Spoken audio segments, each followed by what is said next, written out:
21শে জুলাই পশ্চিমবঙ্গের রাজনীতির আবেগ ঘন দিন, কিন্তু 3 দশক পর সেই দিনকে ঘিরেই তৈরি হয়েছে নজিরবিহীন পরিস্থিতি।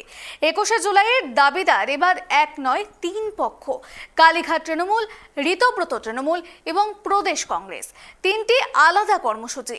এই রাজনৈতিক টানাপোড়েনের মাঝেই সবচেয়ে বড় প্রশ্ন, যাদের পরিবারের সদস্যদের স্মরণে এই শহীদ দিবস, সেই শহীদ পরিবারগুলি কি চাইছেন, তারা কার পাশে? দেখুন, 1993 সালের 21শে জুলাই তৎকালীন যুব কংগ্রেসের নেত্রী মমতা বন্দ্যোপাধ্যায়ের ডাকা কর্মসূচিকে ঘিরেই অগ্নিগর্ভ হয়ে উঠেছিল ধর্মতলা। পুলিশের গুলিতে মৃত্যু হয়েছিল 13 জন যুব কংগ্রেস কর্মীর।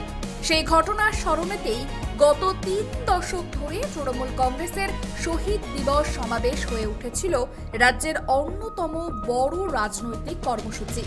কিন্তু 26এর নির্বাচনের পর ক্ষমতার পালাবদলের বদলে গিয়েছে বাংলার রাজনৈতিক সমীকরণ। তৃণমূল ভেঙে তৈরি হয়েছে একাধিক শিবির। ফলে এবার 21শে জুলাই নিয়েও শুরু হয়েছে দড়ি টানাটানি। ঋতব্রত বন্দ্যোপাধ্যায়ের নেতৃত্বাধীন তৃণমূলের সমাবেশ হবে মেয়ো রোডে গান্ধী মূর্তির পাদদেশে। অন্যদিকে হাইকোর্টের নির্দেশে মমতা বন্দ্যোপাধ্যায়দের বিড়লা তারামণ্ডলের সামনে দুপুর 12টা থেকে বিকেল 3টে পর্যন্ত শর্ত সাপেক্ষে সভার অনুমতি দেওয়া হয়েছে। প্রদেশ কংগ্রেসও এবার প্রতি বছরের মতো আলাদা করে শহীদ সমাবেশ করবে। এতদিন যে 21শে জুলাই মানেই ছিল মমতা বন্দ্যোপাধ্যায়ের বিশাল সমাবেশ, এবার সেই ছবি বদলে গিয়েছে। এক মঞ্চের বদলে এবার একাধিক মঞ্চ। তবে রাজনৈতিক বিভাজনের মধ্যেও শহীদ পরিবারগুলির আবেগ যেন অন্য কথা বলছে। দিদি আমাদের আবেগ। আমার বাবাও তৃণমূলের মমতা বন্দ্যোপাধ্যায় সৈনিক ছিলেন, উনি হচ্ছেন, ওনারও আবেগ ছিলেন মমতা বন্দ্যোপাধ্যায়, তাই আমিও মমতা বন্দ্যোপাধ্যায় সৈনিক এবং আমার আবেগ হচ্ছে মমতা বন্দ্যোপাধ্যায়। তা আমি যাব, গিয়ে আমি দিদির সঙ্গে যাব। দিদি গাড়ি পাঠাবে বলেছে।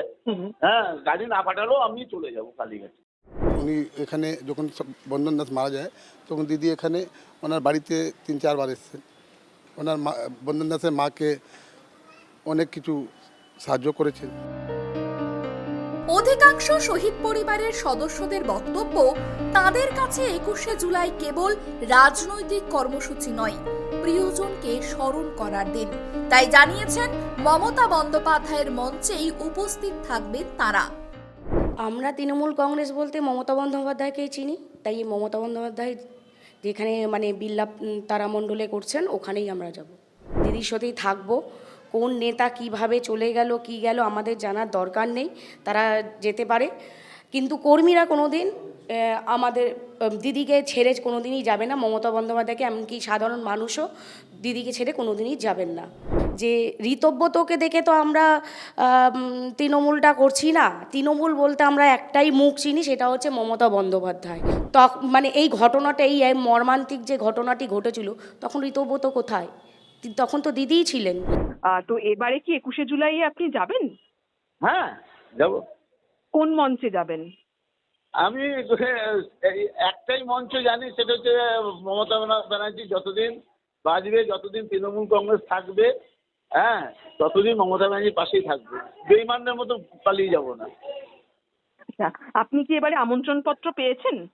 হ্যাঁ, আমাকে দোলাদি ফোন করেছিল।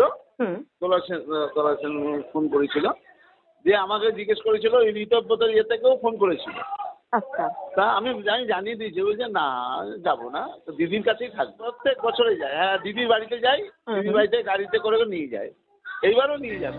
1993 সাল থেকেই শহীদ পরিবারগুলির পাশে রয়েছেন মমতা বন্দ্যোপাধ্যায়।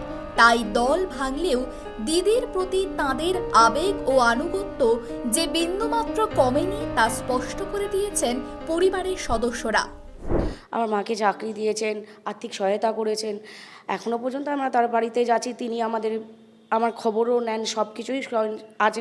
কোনো রকম প্রবলেম হলে তাকে বললে সাহায্য আমরা পাই। দিদি বলেছিল যে আপনাদের পরিবারের পাশে সারা জীবন থাকবে, যতদিন আমি বেঁচে থাকবো আপনাদের পরিবারের একজন সদস্য হিসাবে থাকবো। এর থেকে বড় পাওনার জিনিস কিছু নেই। কথা রেখেছে, তাদের সার্ভিস দিয়েছে, সবকিছুই করেছে। আমার দাদাকে দিয়েছিল, যাই হোক পেয়েছে।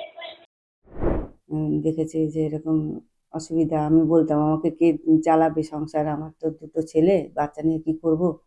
এই মুহূর্তে তো আমি কিছু কাজ কী করে করবো একটা গৃহবধূ। তারপরে দিদি যখন রেলে মন্ত্রী হলেন, আমি যাতায়াত করে করে আমি রেল মন্ত্রী একটা চাকরি দিল।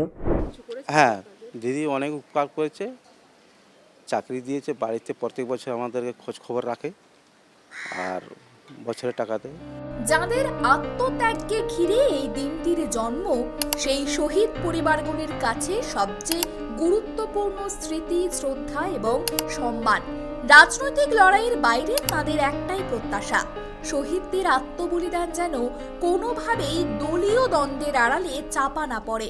হওয়া উচিত ছিল না, এই রাজনীতিটা হওয়া উচিত ছিল না, শহীদদের নিয়ে রাজনীতিটা হওয়া উচিত ছিল না। দিদি সবসময় দেখেছে যে দিদি ভালো সময়টা যখন ছিলাম, খারাপ সময়টাও থাকতে হবে। দিদি যখন আমাদের অনেক কিছু দেখেছেন, দিদির জন্য আমরা অনেক কিছু এগিয়েও যেতে পেরেছি। এই জন্য দিদির পাশেই থাকতে পারি আমরা। দিদি ওর সময় হলে কি আমরা দিদিকে ভুলে যাব? দিদির সাথেই থাকবো। দলীয় ভাঙন, নেতৃত্বের রদবদল বা নতুন সমীকরণের মধ্যেও শহীদ পরিবারগুলি তাদের অবস্থান স্পষ্ট করে দিচ্ছে। নেতারা রাতারাতি দল বদলাতে পারে, কিন্তু কর্মী সমর্থকদের আবেগের সম্পর্ক এত সহজে ভাঙে না।